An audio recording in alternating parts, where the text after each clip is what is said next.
Le jeu vous transporte dans un royaume souterrain, où réside un garçon nommé Jiang Shao. Bien qu'il ne soit pas le guerrier le plus habile, sa détermination et son ambition en disent long. Soudain, l'esprit de la pauvreté émerge de l'ombre, répétant sans cesse son nom.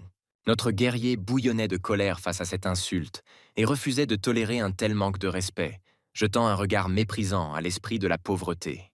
Brandissant son formidable épée de fer, Zhong Shao se prépare à affronter l'esprit de la pauvreté, sachant qu'il sortira vainqueur.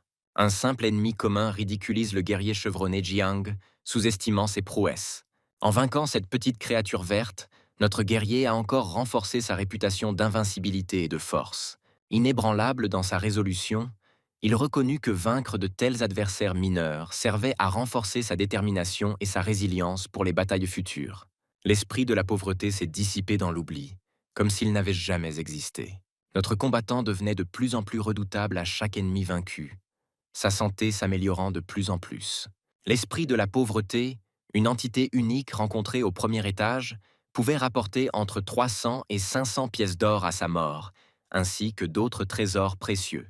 Réalisant que l'élimination de ses ennemis rapportait des récompenses lucratives, notre combattant a décidé de continuer à les traquer pour obtenir de l'or et des cristaux rares. Sans avertissement, une énorme tempête de feu engloutit notre protagoniste, le consumant presque entièrement. Shao était stupéfait par la nature furtive de l'attaque, incapable de comprendre comment quelqu'un pouvait le frapper avec une telle précision. Un groupe d'individus se moqua de notre protagoniste, intimidé par son potentiel et cherchant à le déstabiliser psychologiquement. Ravis à l'idée de gagner des niveaux en battant ce qu'ils percevaient comme un adversaire faible et inexpérimenté, ces individus se moquèrent de lui pour s'être aventurés au-delà du village des novices avec un équipement insuffisant. L'acquisition du puissant sortilège du serpent qu'il désirait nécessitait un investissement considérable en or et en émeraudes précieuses. En observant son environnement, notre protagoniste réalisa qu'il était traqué et qu'il devait s'enfuir. Alors qu'il voyait ses poursuivants envieux se rapprocher avec des intentions violentes, il savait qu'il était en infériorité numérique et qu'il n'avait nulle part où se réfugier. Conscient de leur supériorité, il a pesé le pour et le contre, réticent à gaspiller la richesse et les ressources qu'il avait acquises à la sueur de son front. Le groupe belliqueux débattait pour savoir qui revendiquerait sa mort, impatient de satisfaire son ego en l'éliminant. Alors que le désespoir semblait inévitable, notre guerrier a lancé une grenade fumigène, disparaissant dans l'inconnu dans une tentative désespérée d'échapper à ses assaillants. Cette diversion coûteuse ne fit qu'attiser la rage de ses adversaires, renforçant leur détermination à le punir pour ce qu'ils considéraient comme de l'extravagance. Animé par sa détermination, notre protagoniste sprinta avec une vigueur sans précédent, résolu à protéger ses ressources durement gagnées et à résister à l'assaut de la foule barbare. Soudain, un rayon bleu dévastateur l'a frappé par derrière, transperçant son corps et réduisant considérablement sa mobilité. L'impact lui fit perdre 200 points de santé, le laissant lutter pour maintenir sa vitesse. Il ne s'agissait pas d'un projectile ordinaire, mais d'une flèche spéciale imprégnée d'une énergie immense, capable de transpercer n'importe quelle défense grâce à son formidable rayon bleu. Refusant de se rendre, il puisait dans la force extraordinaire d'un guerrier aguerri, défiant les chances qui s'accumulèrent contre lui. Ses adversaires le raillèrent, espérant assister tranquillement à sa défaite, convaincus qu'il ne serait rien. Déterminé à s'emparer de ses pièces d'or et de ses cristaux rares, acquises à la sueur de son front, ses ennemis complotèrent pour le dépouiller de ses biens. Pendant des jours et des jours, il parcourut inlassablement le pays, accomplissant des quêtes, combattant des monstres, tout cela pour amasser ses précieuses ressources, désormais en jeu alors que sa vie était en suspens. Sa vue s'estompant et son espoir s'amenuisant, il se résigna à l'obscurité envahissante, ses pensées consumées par la finalité de son destin. Pourtant, lorsqu'il ouvrit à nouveau les yeux, il fut accueilli par la vue inattendue de deux filles qui s'adressaient à lui en tant que maître et lui offraient une lueur d'espoir au milieu du chaos. Se réveillant après ce qui lui semblait être un long sommeil, il découvrit que les deux filles étaient ses fidèles servantes, chargées de prendre soin de lui pendant son repos. Alors qu'il observait, plusieurs autres filles à la silhouette exquise s'occupèrent de son apparence, lui offrant une pédicure. Il se retrouva choyé au plus haut point, recevant une nouvelle coiffure et l'assurance que ses servantes étaient à son entière disposition. En regardant son reflet transformé dans le miroir, il fut surpris par les changements radicaux de son apparence, réalisant que tout en lui avait été modifié, sauf sa conscience. Submergé par la peur, il jeta le miroir de côté, convaincu qu'il était prisonnier d'un rêve surréaliste. Il était entouré de nombreuses servantes, agenouillées en signe de respect, désireuses de satisfaire tous ses caprices et servant leur roi avec dévouement. Acceptant son nouveau statut d'individu extraordinaire, il embrassa son rôle de leader, habilité à réaliser ses désirs grâce à l'obéissance sans faille de ceux qui le servaient. L'une des servantes s'agenouilla devant lui, s'offrant volontiers. Intrigué, il scruta ses traits, contemplant ses désirs personnels. Il lui ordonna de se déshabiller et de satisfaire ses besoins, affirmant ainsi sa domination sur elle. Cependant, son attention fut soudainement détournée lorsqu'il aperçut quelque chose d'inattendu dans la pièce. Son regard se fixa sur la jeune fille la plus enchanteresse qu'il ait jamais vue.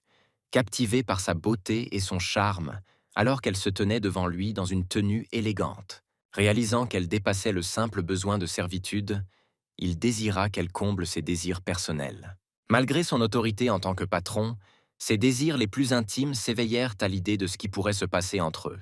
Toutes les servantes se prosternèrent devant lui, prêtes à obéir à tous ses ordres et à satisfaire tous ses désirs. À ce moment-là, une petite silhouette vêtue de bleu s'approcha, portant un parchemin cramoisi. Intrigués par la présence du nouveau venu, ils se relevèrent de leur position agenouillée, curieux de connaître le message qu'il apportait. Assis sur son trône, le patron Shao était flanqué de sa fidèle servante, prête à le protéger et à satisfaire tous ses caprices. Une tension inquiétante régnait dans l'air alors que les dirigeants les plus puissants du donjon se réunissaient autour de la table. Alors que Shao supposait qu'ils étaient les chefs, sa servante astucieuse les reconnut comme de simples assistants, remarquant l'absence des seigneurs de l'enfer. Parlant en son nom, la servante s'interrogeait sur l'absence des véritables dirigeants, les seigneurs de l'enfer. L'urgence imprégnait l'atmosphère, rendant nécessaire une réunion immédiate pour faire face à la situation qui s'aggravait. Les personnes réunies autour de la table étaient au perplexes. L'assemblée ne ressemblait pas aux seigneurs de l'enfer habituels. Pourtant, leur comportement s'écartait de la norme, suscitant la méfiance parmi les participants. Depuis la création du jeu, plus de 3 millions de joueurs s'étaient aventurés dans ses profondeurs, mais peu avaient atteint le niveau atteint par Snuff. En régulant l'absorption d'énergie provenant des herbes des joueurs, Snuff s'assurait que ceux-ci ne ressentent que de la fatigue, préservant ainsi leur vie dans le jeu. À mesure que les joueurs s'enfonçaient dans les profondeurs des enfers, les monstres voyaient leur capacité de combat augmenter, ce qui leur permettait de siphonner l'énergie des joueurs de niveau supérieur. Les niveaux du monde souterrain étaient occupés à des degrés divers.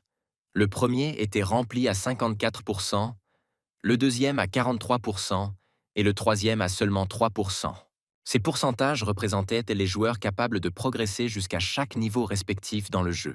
Un individu musclé interrogea Boss Shao, lui offrant ses connaissances et l'encourageant à poser des questions. Les participants à la réunion étaient inquiets, craignant le silence prolongé du Vatican. Interprétant à tort ce silence comme une intimidation, l'individu musclé s'est indigné, ne sachant pas comment réagir. Le garçon bouillait de rage alors que la vérité lui apparaissait peu à peu. Ce n'était pas seulement un jeu, mais un véritable cauchemar. Bien que son essence soit restée inchangée, il incarnait extérieurement le personnage du Seigneur de l'Enfer, consumé par la rage, la confusion et une compréhension croissante de sa situation difficile. Cette prise de conscience le frappa comme un coup de tonnerre. Ce n'était pas un jeu, mais une véritable descente aux enfers. Chaque PNJ était un monstre diabolique, et même les prétendus boss étaient de véritables démons. De plus, sa forme actuelle n'était pas un simple avatar dans un royaume numérique, mais le vaisseau corporel d'un véritable seigneur de l'enfer. Sentant la contemplation silencieuse du seigneur, un assistant s'engagea à préparer leur prochaine entreprise, reconnaissant l'absence de questions dans le délai imparti par le seigneur. Le seigneur de l'enfer demanda si le fait de siphonner l'énergie des gens ordinaires mettrait leur vie en danger, sachant que les joueurs succombaient à l'oubli après que leur énergie ait été drainée. Le seigneur Chiao reconnut le risque, ayant vu des joueurs disparaître dans le néant après que leur énergie eût été récoltée. L'assistant corpulent, au teint sombre, nia toute implication ou connaissance de tels événements, feignant l'ignorance. Affirmant son contrôle sur les joueurs de son domaine, l'assistant déclara leur autonomie pour agir à leur guise, même contrairement aux directives du Seigneur. Révélée comme étant un général démoniaque sous les ordres de l'empereur diabolique de l'Est, elle réprimanda l'assistante, lui rappelant son statut de subordonnée et la réprimandant pour avoir parlé sans y être autorisé. Identifié comme le général démon de la destruction, originaire de la prison Tongpuling dans le domaine de l'empereur diabolique de l'Est, son niveau était impressionnant. 15. Cette prétendue assistante n'était pas une aide ordinaire, mais une garde du corps chevronnée, capable de défendre farouchement sa maîtresse à tout moment. Sa force redoutable lui inspirait confiance, lui permettant d'affronter le général démon sans se soucier de sa propre sécurité. Saisissant l'occasion, elle le maîtrisa de force, l'humiliant publiquement pour ses transgressions envers le Seigneur. Avec un regard menaçant, elle l'interrogea, lui demandant s'il représentait une menace pour le Seigneur, le neutralisant avec ses ongles acérés comme des rasoirs. L'évêque conclut la réunion, dans le but d'éviter toute nouvelle discorde parmi les participants, tout en réfléchissant en privé aux révélations. Perplexe face à l'afflux d'informations et incertain quant à la marche à suivre, le Seigneur trouva du réconfort dans la loyauté indéfectible de sa servante, qui le suivait fidèlement, prête à sacrifier sa vie pour lui.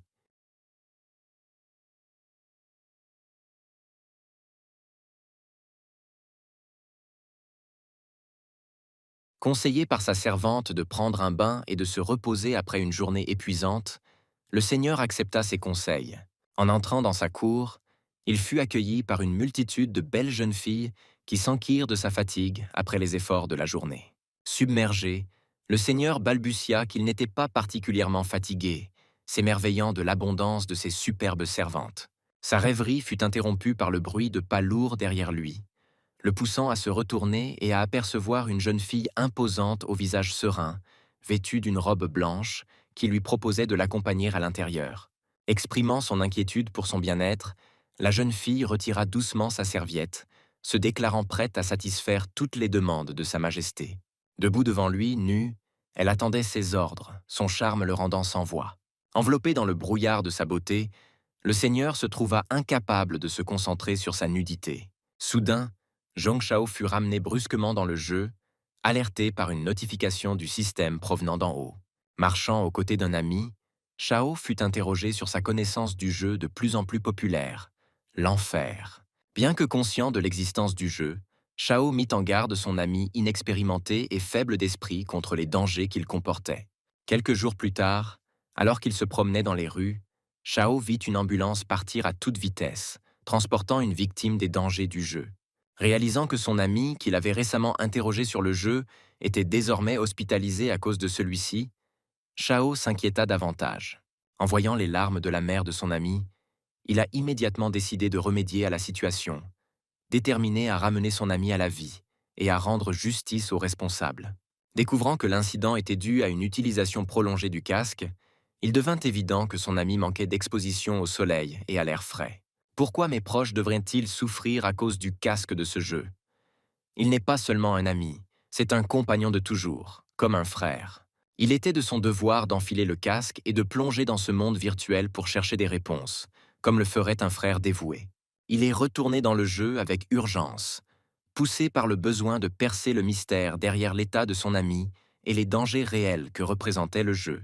Sa course était animée par une détermination qui n'était pas motivée par la vengeance, mais par une soif de vérité, différente de tout ce qu'il avait jamais ressenti, même lorsqu'il cherchait à protéger ses ressources.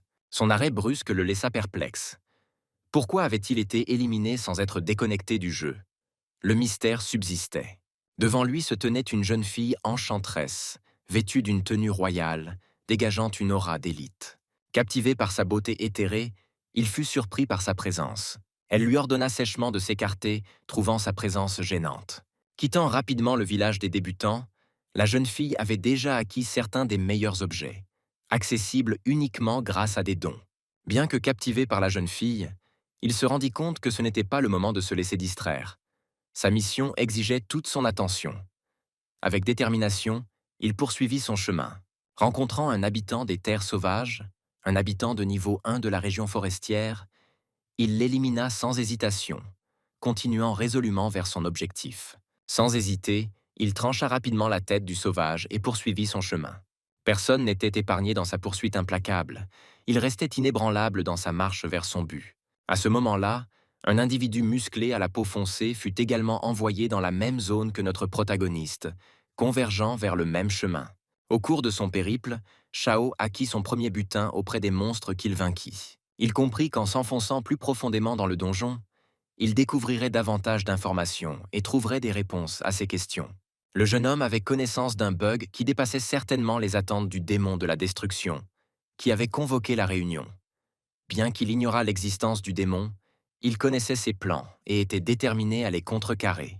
Il prenait plaisir à discuter de ses plans pour renverser le monde souterrain et s'emparer du pouvoir. En entendant un bruit étrange, il comprit que quelqu'un fouillait dans les buissons derrière lui. Leur tentative maladroite trahissait leur frustration. À sa grande surprise, il s'agissait de la même fille qui avait croisé son chemin plus tôt, engagée dans un combat contre de vils monstres, en infériorité numérique. En observant son équipement sophistiqué, obtenu grâce à des dons, il comprit que le donjon drainait l'énergie des gens réels, se nourrissant de leurs ressources. Malgré ses possessions impressionnantes, sa résilience transparaissait, évidente dans sa maîtrise des tâches qui lui étaient confiées. Elle combattit les démons des marais de niveau 3 avec finesse. Habile face à divers monstres, elle fit preuve d'une prouesse qu'il n'avait jamais vue auparavant, renforçant ainsi son image de véritable guerrière à ses yeux. Émerveillé par sa richesse et sa beauté, il y vit l'occasion d'acquérir un équipement de qualité grâce à ses ressources. Avant d'affronter les monstres, il obtint un cristal d'âme de glace, sans se douter de son importance imminente. Cet objet conférait un bonus temporaire de 10% à toute arme, mais ne pouvait être réutilisé. Armé du cristal d'âme, il se précipita pour aider son nouveau camarade, prêt à vaincre tous les ennemis qui se dresseraient sur son chemin. Shin Hao s'émerveilla devant les prouesses et la force inattendue de ce combattant, dont l'apparence ne reflétait pas son expérience. Se réveillant une fois de plus sous les traits du Seigneur, il eut du mal à comprendre cette inexplicable récurrence. Que se passait-il pendant ces changements? Réapparaissant sous une forme différente, les servantes s'approchèrent, inquiètes pour son bien-être, ayant perçu son effondrement comme un simple évanouissement.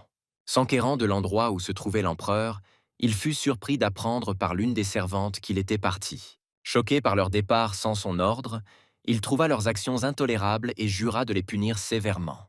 Les servantes proposèrent d'appeler un médecin, bien que la réunion fût terminée et qu'un rapport complet eût été remis, ce qui ne fit qu'attiser sa colère. Furieux, il exigea que tout le monde quitte sa présence, son humeur assombrie par les événements qui se déroulaient. Le Seigneur fut confronté à une prise de conscience déconcertante des changements physiques qui s'opéraient en lui, incapable de comprendre ses pertes de mémoire et ses altérations physiques. Pendant ce temps, Zhao aida son compagnon inexpérimenté à lutter contre les foules, mettant à profit ses compétences et un cristal rare pour lui apporter son soutien. Grâce à ses capacités et au cristal rare, il a temporairement maîtrisé les monstres, aidant ainsi son nouvel ami. Elle s'émerveilla de sa capacité à vaincre les monstres à la seule force de ses compétences, sans aucune arme, un spectacle qui dépassait son imagination.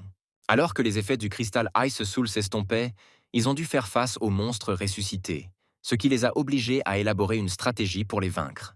Encerclés et dépourvus d'armes redoutables, ils se retrouvèrent dans une situation désespérée, sans issue apparente. À un moment décisif, Hao est intervenu, utilisant sa force pour repousser les monstres et protéger son ami. Après avoir repoussé les monstres, elle les immobilisa à l'aide d'un cristal, leur permettant ainsi de poursuivre leur chemin dans le monde. Reconnaissante de l'aide apportée par Yao dans la lutte contre les monstres, elle lui exprima sa gratitude. Shao fut surpris et se demanda si elle ne disposait que de ressources financières, se sentant quelque peu embarrassé par cette question. Curieux, Hao lui a demandé comment il savait que les attaques de glace étaient efficaces contre les monstres des marais. Il expliqua que dans le village des nouveaux arrivants, des PNJ vendèrent de petits guides sur la manière de vaincre les monstres débutants, comme celui détaillant les stratégies contre les monstres des marais. Intriguée, elle a insisté pour obtenir plus d'informations sur l'endroit où trouver ces monstres et sur leur utilité.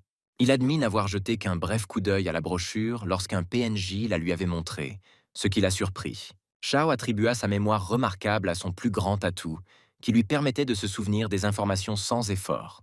Impressionnée par ses talents, sa force, son courage et sa confiance, elle le félicita chaleureusement. Au moment de partir, il lui conseilla de se concentrer sur la montée en niveau afin d'éviter de gaspiller du matériel précieux. De manière intrigante, elle proposa d'unir leurs forces pour se renforcer face aux défis du jeu. Bien qu'elle ait joué pendant 3 jours, elle avait du mal à s'orienter dans la forêt entourant le village des débutants et à demander de l'aide.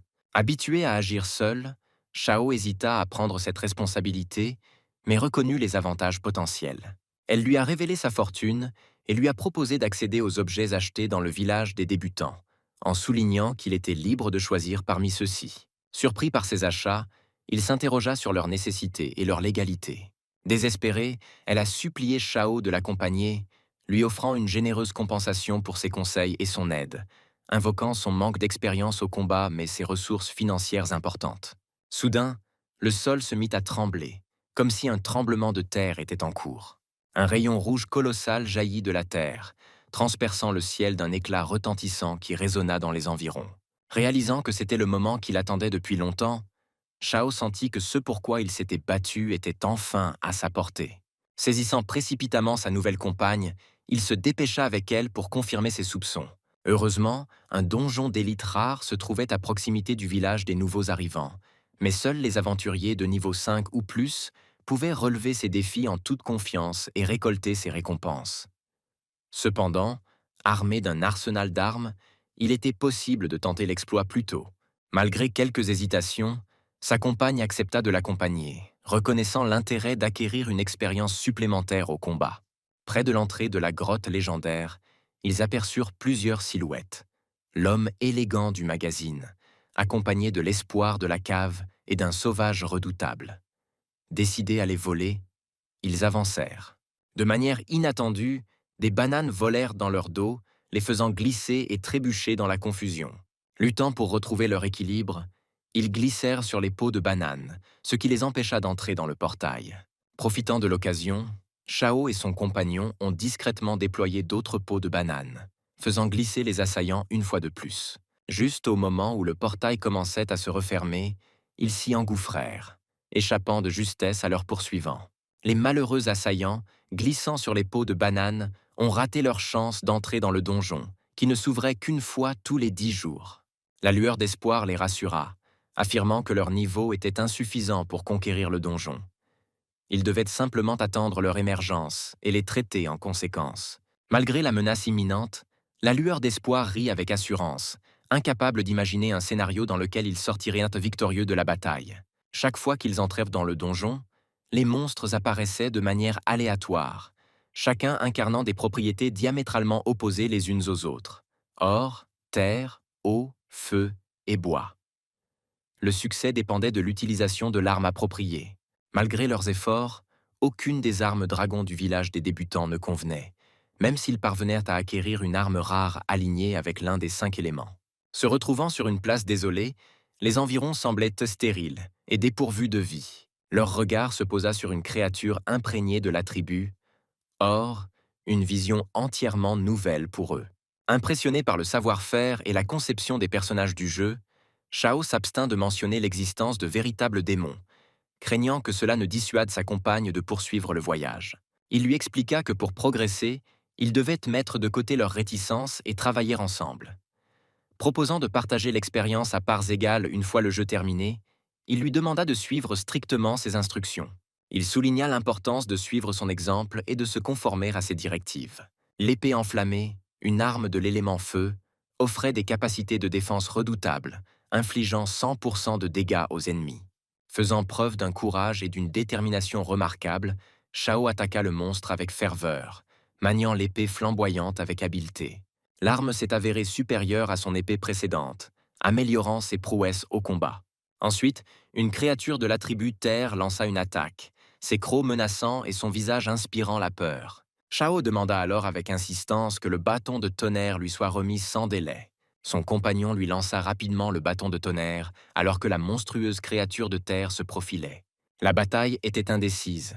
La victoire semblait difficile à atteindre. Cependant, à un moment crucial, la vigne tonnerre, une arme de type bois, a infligé 100% de dégâts supplémentaires à l'élémentaire, renversant ainsi le cours de la bataille. Après avoir conquis 2 des 3 donjons, ils ont ressenti un sentiment de soulagement, convaincus que le pire était derrière eux et que le chemin devant eux ne ferait que s'améliorer. Lorsque son épée toucha la glace, elle gela instantanément, le laissant apparemment sans défense, sans solution apparente en vue. Une fille avec une marque en forme de flocon de neige proéminente sur le front dégageait une aura glaciale, teintée de bleu, indiquant clairement son affiliation à l'eau, un attribut crucial et le troisième en importance. Poursuivant son avancée, elle emprisonna le garçon dans la glace, le rendant immobile alors qu'il succombait au gel. Contre toute attente, le garçon émergea de sa prison de glace, révélant qu'il s'agissait de sa seule armure, étonnamment façonnée à partir de la terre. La chance semblait sourire à leur périple dans le donjon. La chance semblait être de leur côté alors qu'ils parcourèrent le donjon, guidés par une force invisible. Avec une détermination inébranlable, il porta un coup puissant à sa barrière cristalline. Une vague d'exaltation le submergea, une sensation réservée aux guerriers victorieux. Après avoir vaincu tous leurs adversaires, ils sortirent triomphants, terminant l'épreuve connue sous le nom de Lucky Three et gagnant une récompense de 1500 points. L'ami de Shao passa du niveau 2 au niveau 7, témoignant de leurs exploits communs. Il fut convenu que le combattant ne manierait que la lame, tandis que sa compagne revendiquait la couronne du phénix. Pourtant, elle aspirait à plus, impatiente de découvrir où elle pourrait acquérir de l'équipement supplémentaire. En réfléchissant à ma décision d'améliorer mes attributs, je me suis rendu compte que ses possessions actuelles ne la satisfaisaient pas. Elle cherchait continuellement à s'améliorer. Shao était consterné par son manque de compréhension des subtilités du jeu, ce qui l'obligeait à lui expliquer patiemment ses mécanismes, y compris l'attribution initiale de 100 points d'expérience à chaque joueur. Les niveaux d'expérience correspondaient à la moitié du nombre maximal de points d'expérience, soit 50 points pour le deuxième niveau et 75 pour le troisième. En passant au niveau supérieur, les joueurs obtenaient 3 points de puissance d'âme pour améliorer leurs attributs, ce qui nécessitait une réflexion approfondie en raison de leur nature irréversible. Hao a exprimé ses difficultés face à la complexité du jeu, mais Shao l'a rassuré en lui exprimant sa confiance en leur capacité à relever les défis ensemble. Le garçon lui a conseillé de privilégier la force de combat jusqu'au niveau 15, puis d'attribuer les points selon un ratio de 2,1 pour le courage, la détermination et l'intelligence. Zhong Shao, un épéiste de niveau 8, possédait 675 points de vie, 264 points d'attaque, 245 points de défense, 31 points de vitesse et un taux de dégâts critiques de 12%. Bien que le garçon ait un niveau supérieur, son attaque et sa défense surpassaient les siennes. Shao insista sur le fait qu'ils avaient trop longtemps retardé l'inévitable et les pressa de se dépêcher, ce qui incita sa petite amie à lui demander où ils allaient. Soudain, l'herbe sous leurs pieds se révéla être un piège. Ses assaillants étaient à l'affût pour piller leurs ressources. Sans hésiter, Shao élimina rapidement les voleurs d'un seul coup. Hao s'émerveilla devant le courage du guerrier qui non seulement se défendait, mais protégeait également sa compagne. Déconcertés, les assaillants se demandèrent comment un joueur d'un niveau aussi bas avait pu les vaincre et pourquoi leurs armes avaient échoué contre lui. Au fur et à mesure qu'il gagnait des niveaux, le garçon atteignit le niveau 8 et sa petite amie le niveau 7, laissant leurs adversaires perplexes. Incapables de les vaincre, les assaillants placèrent à contre-cœur leurs espoirs dans leur membre le plus audacieux. Ironiquement, le plus vantard d'entre eux fut le premier à s'enfuir, terrifié. Bien que noble de nature, notre combattant a été contraint de riposter lorsqu'il a été provoqué par l'agressivité des attaquants. Fuyant dans la peur, les attaquants ont réalisé la futilité de leurs armes face à la puissance de nos héros. Nos héros sont sortis victorieux, leurs compétences s'affinant à chaque rencontre, tandis que leurs adversaires ont été humiliés. Shao s'est enquis de leur prochaine décision, demandant si sa petite amie l'accompagnerait ou s'aventurerait seule dans l'inconnu. Hao se déclara satisfait de leur partenariat et impatient de poursuivre leur voyage ensemble s'il était d'accord. Pressant de se dépêcher, Shao proposa d'atteindre la ligne des fleurs de pêcher avant le coucher du soleil le lendemain. Conscient de son rythme plus lent, il promit d'ajuster sa vitesse pour s'assurer qu'ils restent ensemble. Soudain, elle subit une transformation remarquable, passant d'une fille ordinaire à une jeune femme éblouissante. Vêtue d'un élégant haut noir et d'accessoires assortis, elle dégageait une aura de mystère. Une robe noire ornée de bretelles accentuait sa silhouette, laissant entrevoir sa nouvelle force. Confiant dans ses capacités accrues, elle le mit au défi de suivre son rythme. Vêtue de la tenue Night Ghost Eragon, elle se vantait d'avoir une vitesse de déplacement accrue, mais son attention semblait fixée sur son regard captivant. Sentant son admiration, elle lui expliqua son choix délibéré de tenue, certaine qu'elle susciterait l'intérêt de tout observateur. Perplexe devant son achat d'une tenue inadaptée à un épéiste, elle remit en question son jugement. Il lui conseilla d'autres options pour augmenter sa vitesse, lui suggérant d'acquérir des bottes de tempête ou une amulette de vitesse tonnerre avant qu'elle ne le presse de la suivre. Shao se demanda si sa frustration venait de sa résistance à son charme, réfléchissant à sa propre sensibilité passée à ce genre d'attrait. Cependant, il resta de marbre, ayant acquis une certaine perspective grâce à ses expériences. Leur destination, la vallée des fleurs de pêcher, avait attiré l'attention pour ses trésors rares, incitant de nombreux joueurs à se joindre à leur quête. Le voyage jusqu'à leur destination fut long et pénible, mettant leur patience à rude épreuve. Enfin arrivés à la vallée des fleurs de pêcher, ils ressentirent l'urgence d'agir rapidement avant que d'autres ne s'y rassemblent. Shao suggéra une brève pause, mais sa petite amie insista pour continuer afin d'obtenir des ressources précieuses avant la concurrence. Conscient que la plupart des joueurs de haut niveau étaient là déjà présents avec un équipement de qualité inférieure, ils ont préféré observer plutôt que de s'engager précipitamment, cherchant à prendre des décisions éclairées. Hao, perplexe face aux actions de Shao, remit en question ses motivations, incapable de comprendre son mépris pour les objets convoités. Déconcertée par son hypothèse selon laquelle aucun magasin n'existait, elle a consulté la carte pour lui prouver qu'il avait tort. En découvrant un magasin à proximité, elle a réalisé que Shao l'avait intentionnellement induite en erreur. Soudain, ils entendirent une voix. Un vendeur les invitait à entrer dans le magasin. Le vendeur, sous la forme d'un crâne, vantait toute une gamme d'artefacts, d'objets rares et d'armes exquises. Le vendeur leur a promis 10 minutes pour faire leur choix, mais il a omis de mentionner les prix gonflés par rapport à ceux pratiqués dans le village des débutants. Se sentant trompés, ils furent incités à retourner au village des nouveaux arrivants où les prix étaient plus raisonnables. Frustrés par cette tentative d'escroquerie, ils ont confronté le squelette, prêts à riposter. Cependant, Hao les a surpris en ajoutant 3 millions de pièces au solde de Shao, soit 3 millions de dollars, contrecarrant ainsi le plan du vendeur. Pendant ce temps, dans la vallée du massacre, le chaos s'est installé lorsque des monstres ont attaqué, laissant tomber des récompenses rares pour les joueurs qui leur ont porté des coups mortels. La frustration des joueurs grandit à mesure que les monstres perturbaient leurs obligations dans la vie réelle. Le tremblement de terre soudain a secoué tout le monde, brisant leur incrédulité et les laissant stupéfaits.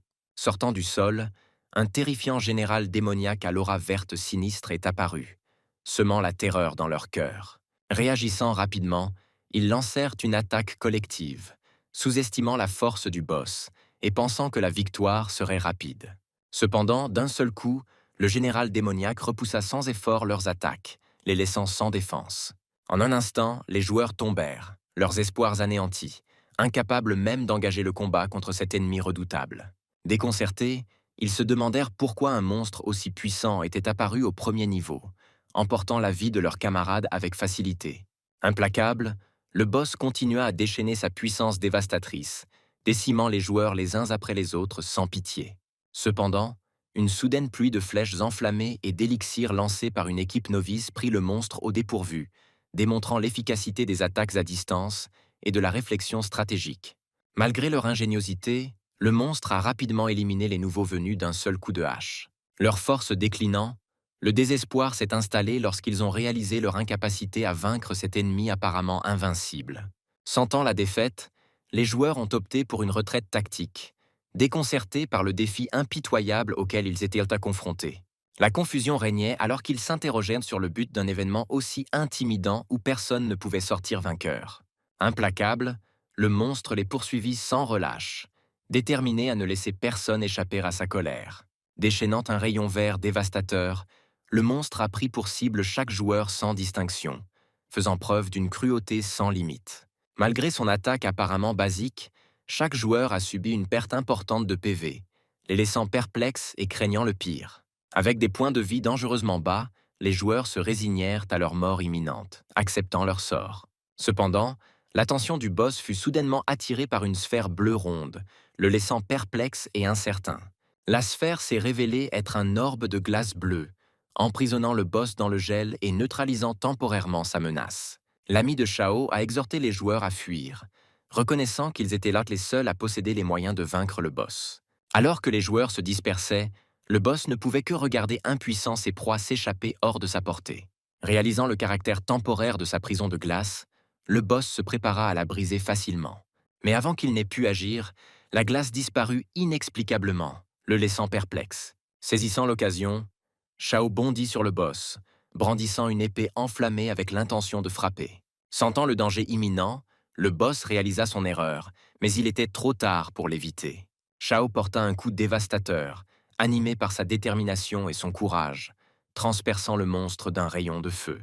Vêtu d'une magnifique armure dorée ornée de rubis cramoisis, Shao se tenait victorieux, laissant les spectateurs émerveillés par sa prouesse. Les témoins s'émerveillèrent devant la bravoure et l'habileté de Shao, incapables de comprendre comment il avait pu sortir victorieux d'un combat aussi déséquilibré. Envieux de son équipement coloré et impressionnant, de nombreux joueurs s'interrogèrent sur son origine, incapables de comprendre où il l'avait acquis.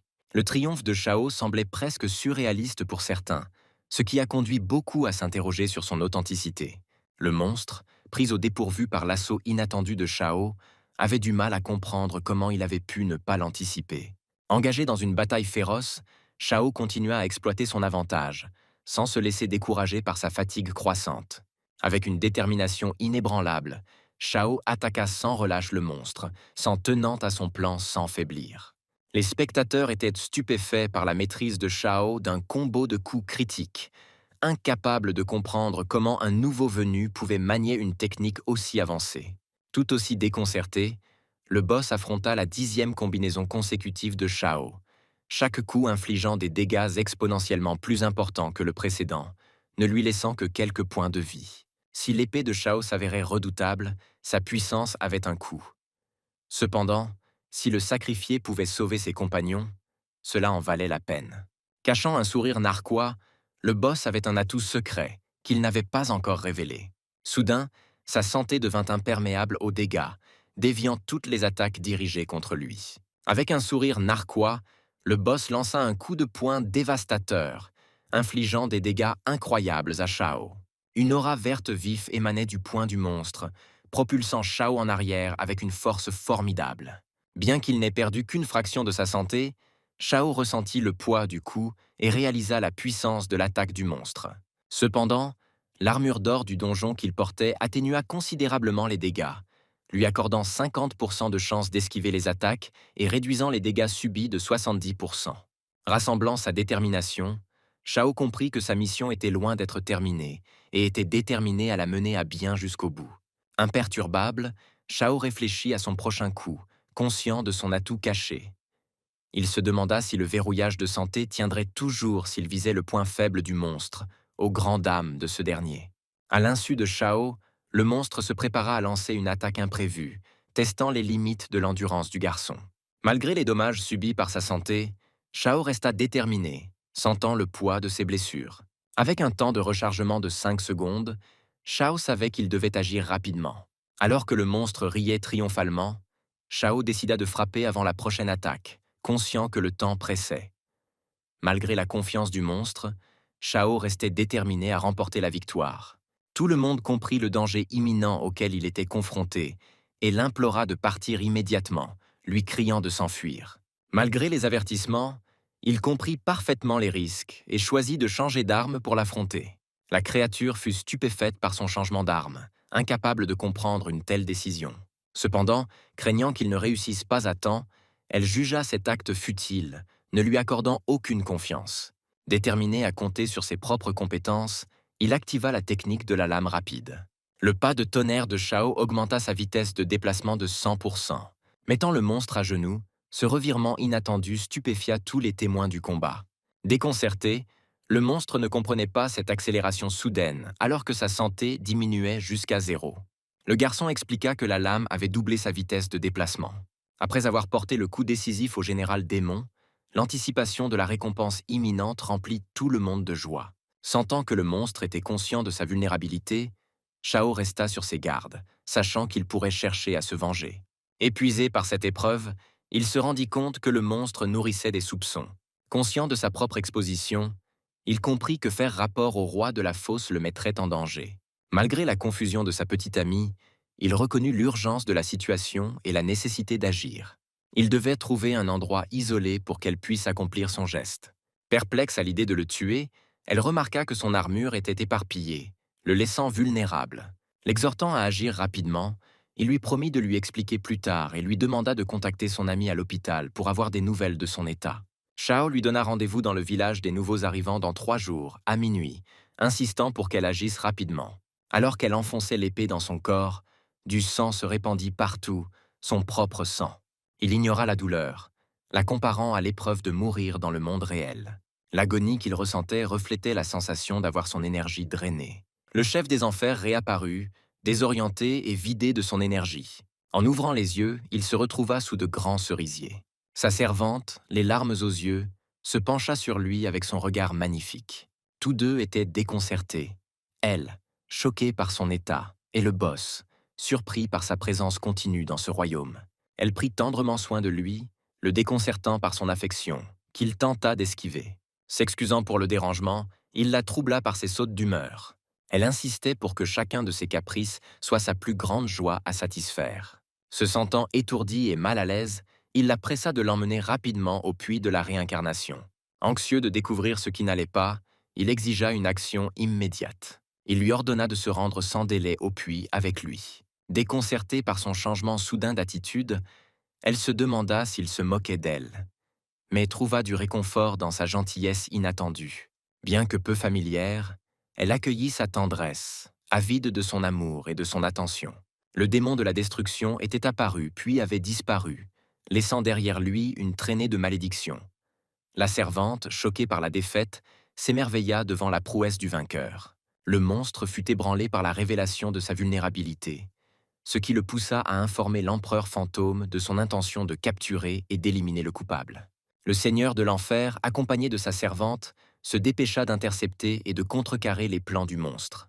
En approchant d'un centre de transport, ils rencontrèrent un préposé qui leur demanda leur destination. Le monstre exigea de se rendre immédiatement auprès de l'empereur fantôme, réclamant la bête la plus rapide disponible. La bête de transport ressemblait à un serpent colossal émergeant de l'eau. Dominant l'assistant, la créature ressemblant à un dragon semblait immense.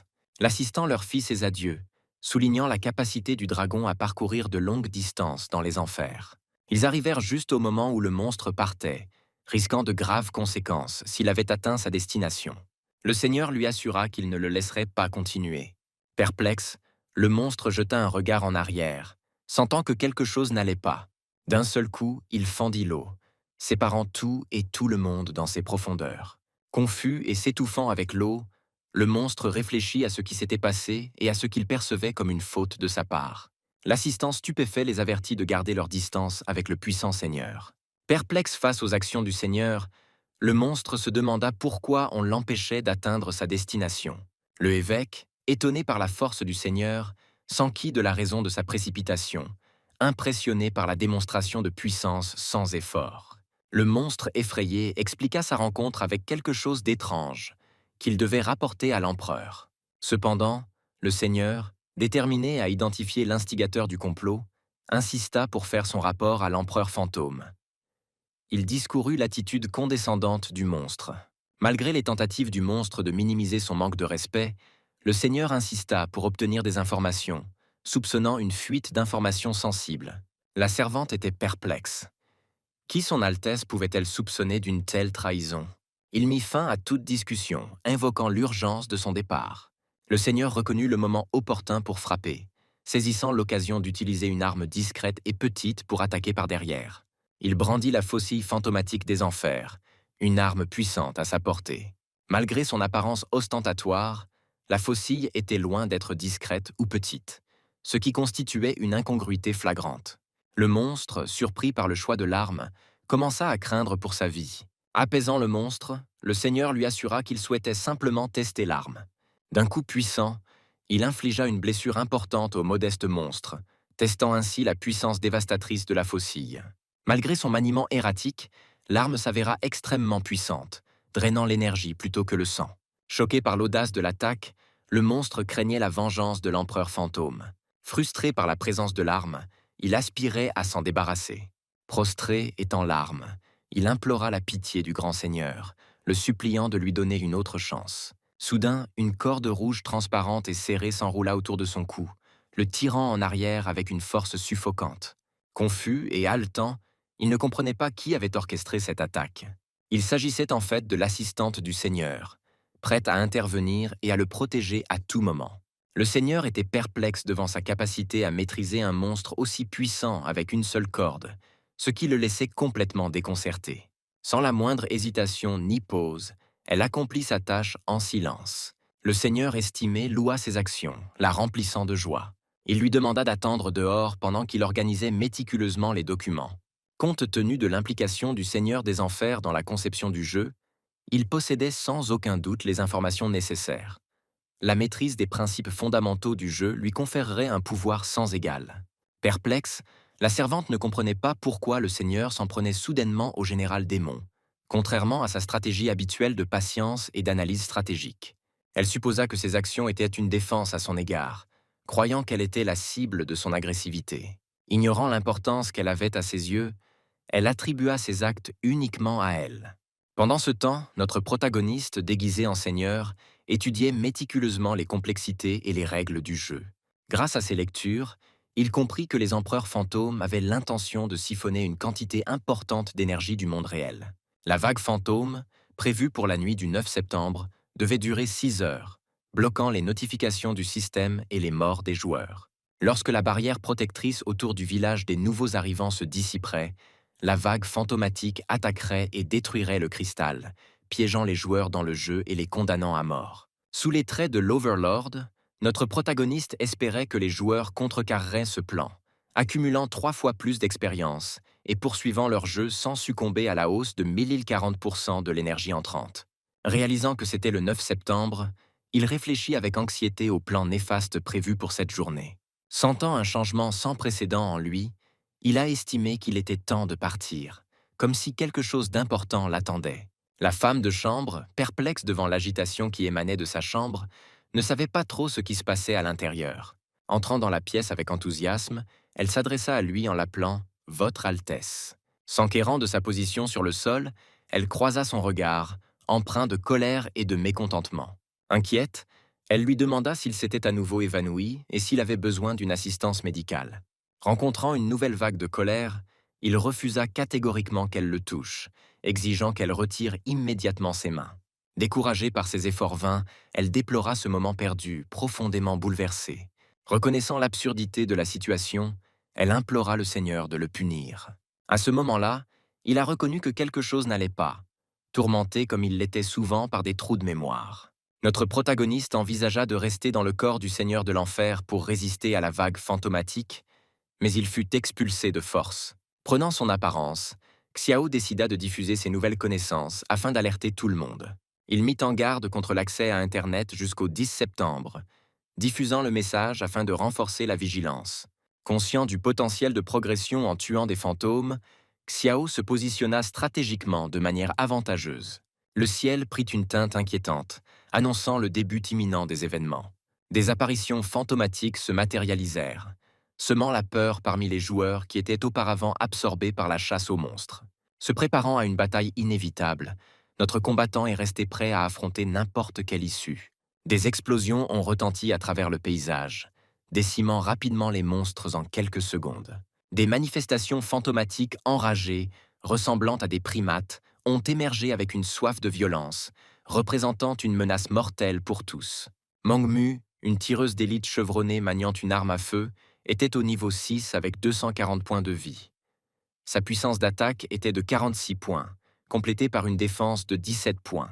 Étonnamment, sa vitesse a reçu un boost substantiel de 35%, attribué à la mystérieuse arme de lumière noire en sa possession, laissant Shao stupéfait. Perplexe, Mangmu ne comprenait pas la soudaine férocité de l'assaut des monstres contre les joueurs. Déterminé à éliminer la menace, Shao comprit qu'il était nécessaire de se déplacer constamment avec son arme redoutable pour éviter d'être submergé par les ennemis. Poussé par le désir de la protéger, Shao a décidé de lui venir en aide. Le très convoité Gatling Dash, une trouvaille rare, ne pouvait être acquis avec de la simple monnaie. Il était impératif de la convaincre de s'allier à lui, mais Shao chercha d'abord à récolter les fruits de la bataille de la vallée des fleurs de péché. Passant du niveau 8 au niveau 15, Shao attendait avec impatience les bonus qui l'attendaient. Il reçut environ 10 000 pièces d'or, surprenant le système par sa victoire sur le redoutable boss. Après avoir réglé ses problèmes de niveau, Shao donna la priorité à l'aide à Mengmu. Se retrouvant encerclé par des ennemis, Mengmu demanda de l'aide. surprise par la force de son sauveur potentiel. D'un coup retentissant de son énorme épée dorée, Shao a débarrassé la zone de ses ennemis, protégeant Meng Mu d'un danger imminent.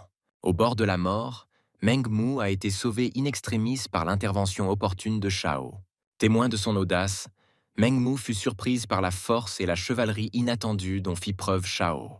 Éliminant les monstres avec facilité, Shao s'assura qu'ils ne représentaient plus aucune menace, mettant fin à leur règne de terreur. Protégeant les yeux de Meng Mu de cette scène horrible, Shao lui épargna la vue de leur souffrance. Cependant, les monstres se sont rapidement réveillés sous l'influence d'une vague spectrale, ce qui a motivé la décision de monter les escaliers. S'agrippant fermement à son épaule, elle s'y accrocha avec désespoir. Haletante, elle réalisa qu'elle avait échappé de justesse à la mort quelques instants plus tôt, grâce à l'intervention de cet étrange inconnu.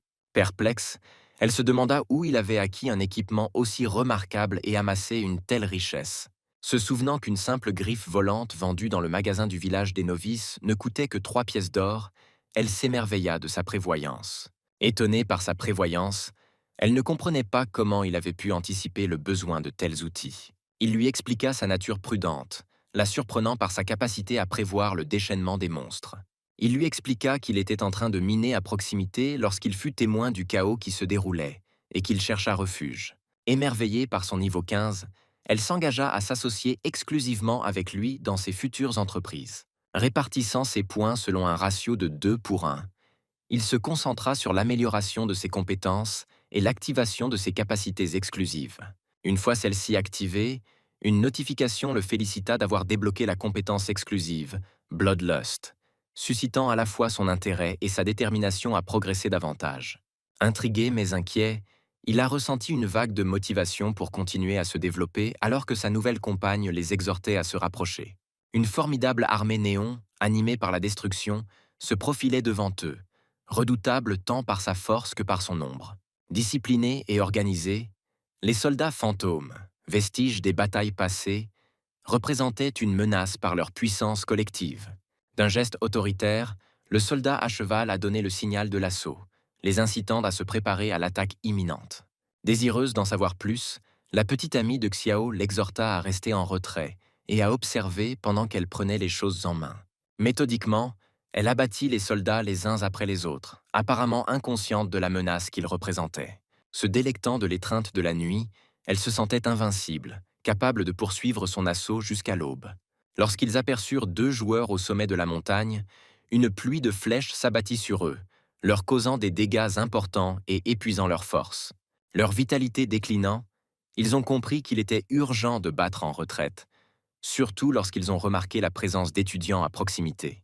Une catapulte ajoutée à l'arsenal des adversaires menaçait d'aggraver encore le danger. Surpris par le manque de retenue des guerriers, ils les avaient pris pour des adversaires plus civilisés. Malgré l'intensification des attaques, le duo persévéra face à l'adversité. Les guerriers devinrent de plus en plus agressifs à chaque instant qui passait, intensifiant leurs assauts. La férocité de l'ennemi ne fit que s'accentuer, renforçant leur détermination à trouver un champ de bataille plus sûr. Reconnaissant la nécessité d'une retraite stratégique, le courageux combattant prit la décision de se déplacer. Rapides comme l'éclair, ils disparurent du champ de bataille, laissant derrière eux les guerriers perplexes. Impressionnée par sa force et sa bravoure, elle réalisa qu'elle se trouvait en présence d'un véritable protecteur. Shao proposa un changement de tactique, choisissant de l'équiper de la grande épée. En invoquant cette arme redoutable, elle admira encore plus son courage, prête à tout pour lui. Déconcertés, les guerriers commencèrent à sentir un changement dans la dynamique, confus par leur soudain désavantage. Utilisant cette arme magnifique, Shao élimina rapidement leurs ennemis et s'envola avec sa nouvelle compagne. Après le renversement de leur commandant en chef, toute l'armée hésita à poursuivre, faute d'une figure capable de la commander entièrement. Cela remonta le moral de notre combattant, même si la jeune fille à ses côtés restait en état de choc. Réveillé par un désir de vengeance, il chercha à montrer la vengeance qu'il nourrissait envers les responsables. Cependant, nos camarades ont décidé qu'il était temps de se retirer du champ de bataille, fuyant aussi vite que possible pour échapper à ce conflit inégal. Ils s'échappèrent à travers les forêts dangereuses, grouillant de monstres avides de victimes. Shao a proposé de s'aventurer dans le donjon pour affirmer son statut d'être le plus puissant sur Terre. Mais sa petite amie s'opposa à cette idée, invoquant leurs forces et leurs ressources déclinantes pour affronter le dragon terrestre. Néanmoins, la perspective de tripler ses points d'expérience motivait le garçon, lui offrant une occasion irrésistible de progresser davantage. Elle s'émerveilla devant son courage, reconnaissant la rareté des joueurs qui privilégiaient l'altruisme à la survie. Soudain, son vieil ami Hao apparut de nulle part et l'embrassa avec une immense joie. Soulagée de l'avoir retrouvé, elle lui raconta l'hantise du village des nouveaux arrivants, où des fantômes tendaient des embuscades et tuaient les joueurs dès leur entrée dans le réseau. Xiao fut étonné de pouvoir continuer à accéder au réseau, contrairement aux prédictions du carnet de l'Overlord pendant la vague fantôme. Au milieu de leur conversation, une fille d'une beauté saisissante fit son apparition, captivant tout le monde par son regard.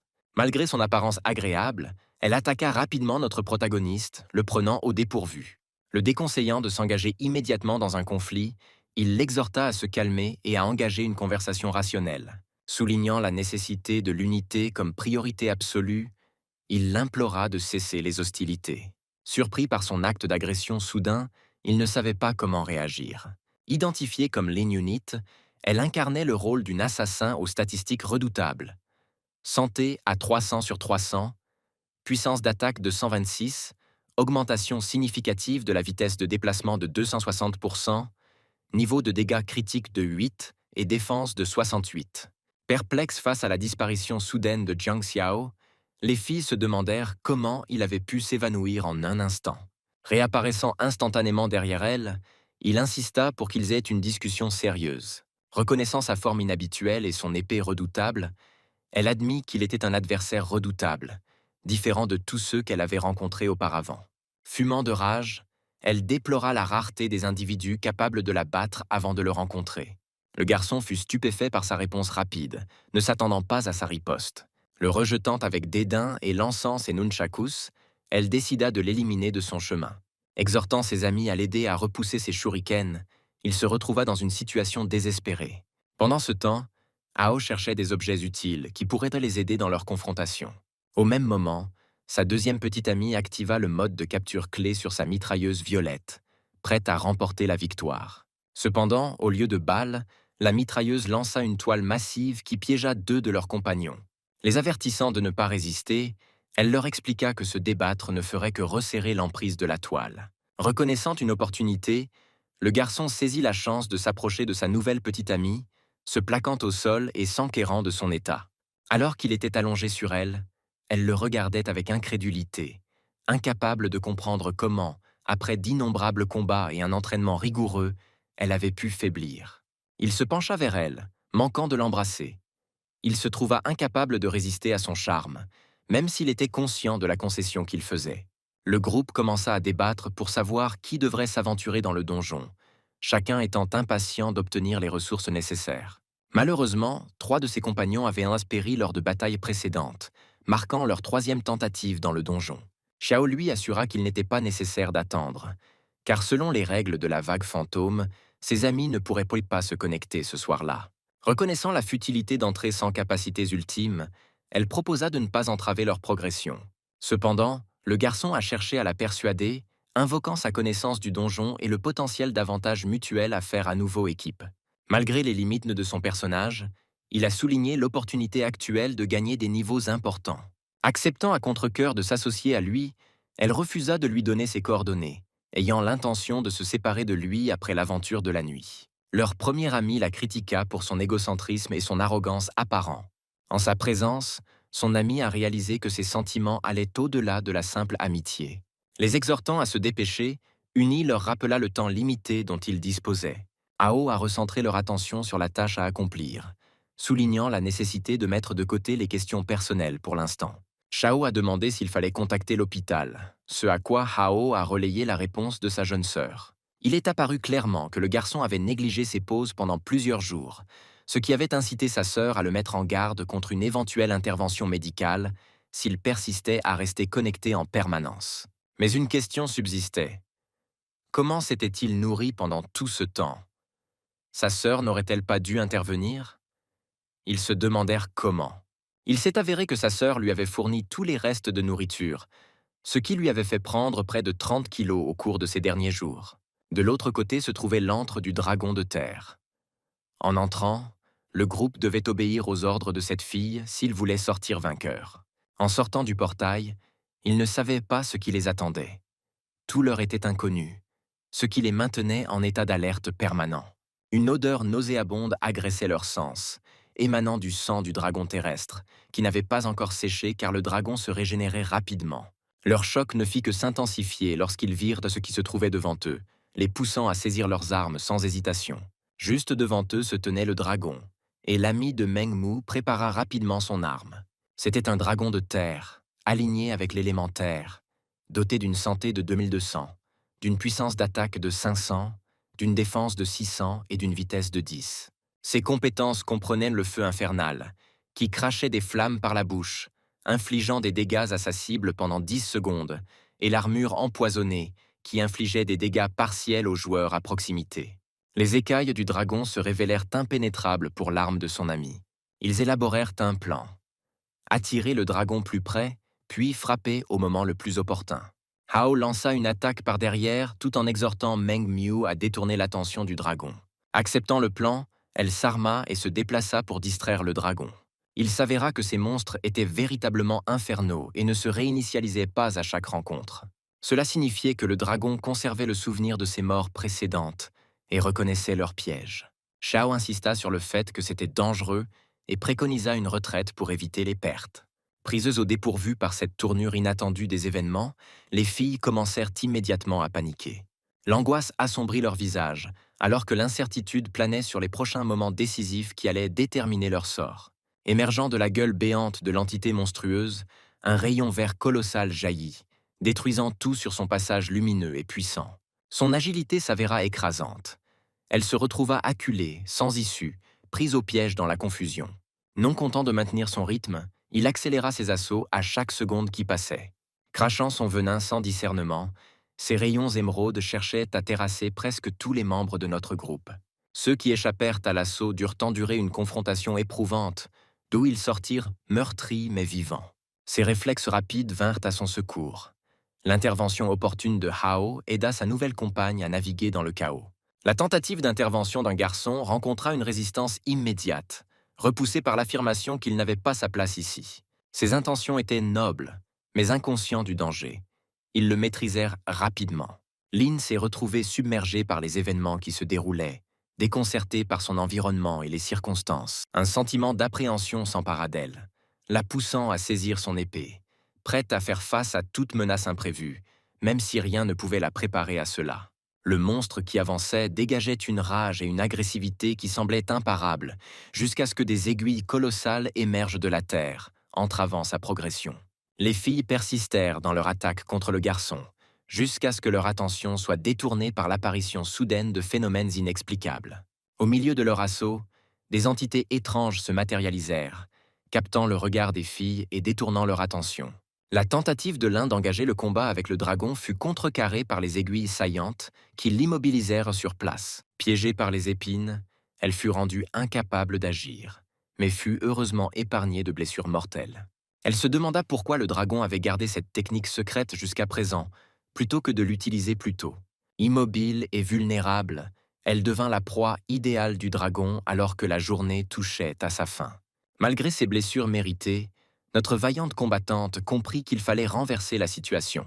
Un rayon vert jaillit de la gueule du dragon, prêt à lui ôter la vie. Son esprit se résigna à cette conclusion rapide, anticipant le passage vers un autre royaume.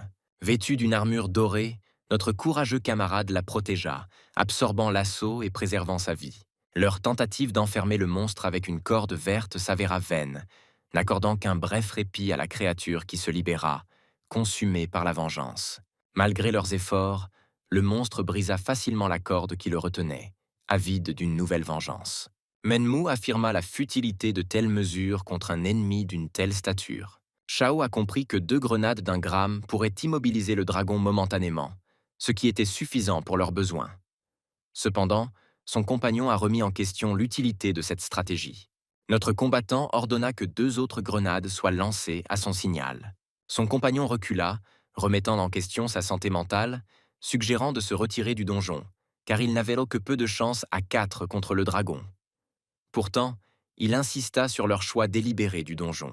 Il avait délibérément choisi ce donjon en raison de sa connaissance intime des faiblesses du dragon, acquise pendant son règne en tant que seigneur. L'armure redoutable du dragon de terre représentait un défi de taille pour les aventuriers novices, une prise de conscience qui lui était venue lors de sa précédente incarnation. Ses connaissances, tirées d'un grimoire secret, révélaient les vulnérabilités du dragon, permettant à chaque joueur de vaincre cet ennemi redoutable. Ils se rendirent compte que le dragon s'apprêtait à lancer des pics de pierre et les incitèrent à battre rapidement en retraite. Sans se laisser décourager, notre héros bondit sans crainte sur le dragon, faisant preuve d'un courage et d'une force remarquables. Un filet fut lancé sur le dragon, l'immobilisant efficacement et lui laissant peu de chances de s'échapper. L'équipe a choisi de poser des mines le long du chemin de l'ennemi. Lorsqu'elles ont explosé, les mines ont généré une puissante onde de choc, repoussant tous les ennemis à proximité sans leur causer de dommages. Le garçon manœuvra sans faute au sommet du dragon, sa stratégie se déroulant sans accroc. D'un coup décisif, il était sur le point de vaincre le dragon. La victoire semblait à portée de main. Il découvrira son point faible, une vulnérabilité lumineuse sur son ventre. Shao remarqua que des dommages importants au ventre du dragon de terre exposèrent brièvement sa faiblesse. Leur équipe tira parti du terrain pour exploiter cette vulnérabilité. Le matériel nécessaire pour améliorer leur équipement était facilement disponible. Le garçon s'engagea à fabriquer davantage d'équipements cette fois-ci. En récompense, ils reçurent 1000 points d'expérience, 10 morceaux de fémur de dragon terrestre, 15 morceaux d'armure souple de dragon terrestre et une pilule du vide d'ATP terrestre. Malgré ces récompenses, ils n'eurent guère le temps de se réjouir, car un nouveau round commençait, exigeant toute leur attention. Vêtu de son armure, il semblait invincible, garantissant une victoire imminente. Comment ? En utilisant des lianes tonnerres pour restreindre les mouvements du dragon et l'empêcher de déployer ses boucliers de pierre. Ils utilisèrent des mines explosives pour exposer le ventre vulnérable et les points faibles du dragon. Avec aisance, le garçon fit glisser son épée le long du ventre du dragon, scellant son destin. Ce round leur rapporta 2 fois plus de points d'expérience que le précédent. Le tour suivant arriva rapidement, et ils maintinrent leur stratégie, ne laissant au dragon aucune chance de riposter. Round après round, ils ont vaincu le dragon, éteignant tout espoir de victoire de sa part. Ces victoires répétées ont réjoui le groupe, qui a sans relâche dominé le dragon, récoltant à chaque fois une expérience abondante. Mais leurs réserves de grenades s'amenuisaient, et des désaccords surgissaient, les mettant face à un défi. Heureusement, les garçons avaient fait le plein de chariots de ravitaillement et de mines explosives à cette fin, ce qui leur permit de poursuivre leur offensive contre le dragon. Ils ont compris qu'il était nécessaire de répéter leur tactique pour maximiser leur gain d'expérience, malgré la fatigue que cela entraînait. Le dragon était désespéré, épuisé par ses combats incessants contre ses guerriers implacables. Pendant ce temps, le Seigneur de l'Enfer ordonna à ses serviteurs d'identifier les meilleurs joueurs, bien que leur motivation restait floue.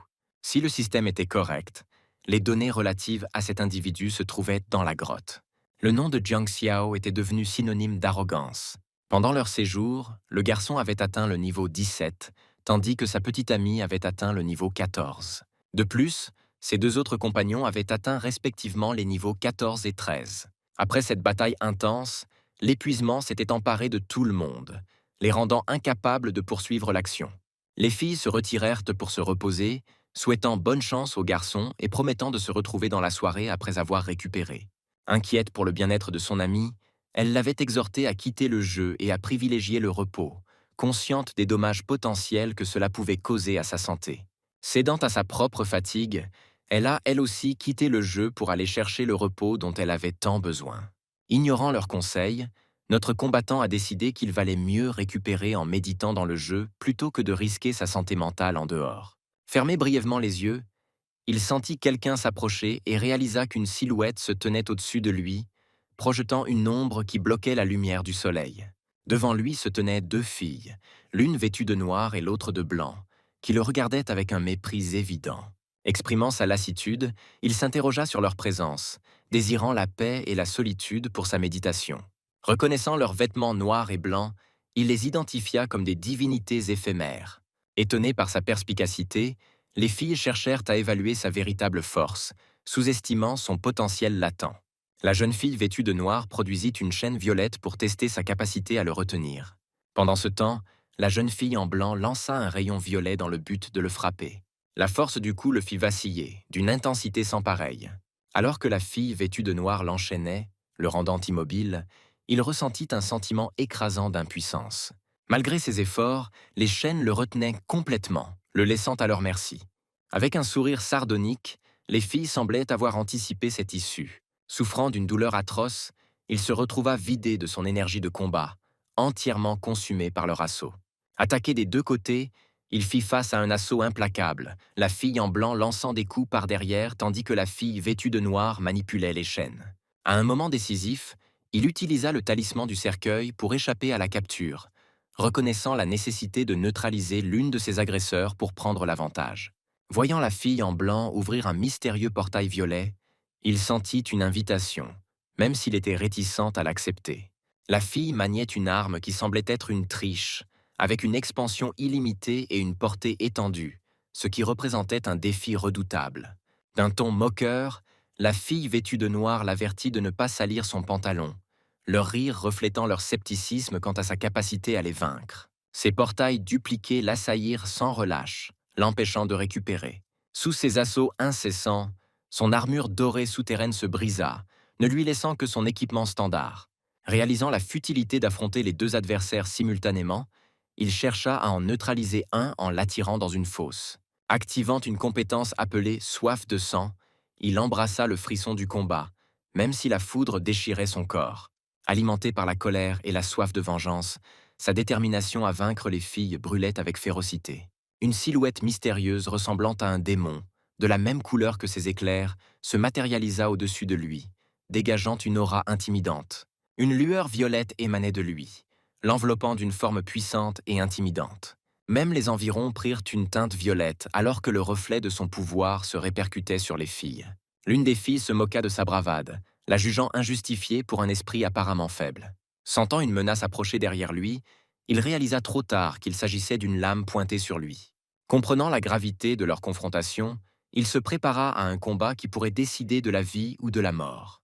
Dans ce duel, bloquer l'attaque d'un ennemi épuisait progressivement sa santé, et cet effet ne cessait qu'à la mort de l'un ou de l'autre. D'un puissant coup d'épée, il fit jaillir des rayons jaunes destinés à percer les défenses de la jeune fille.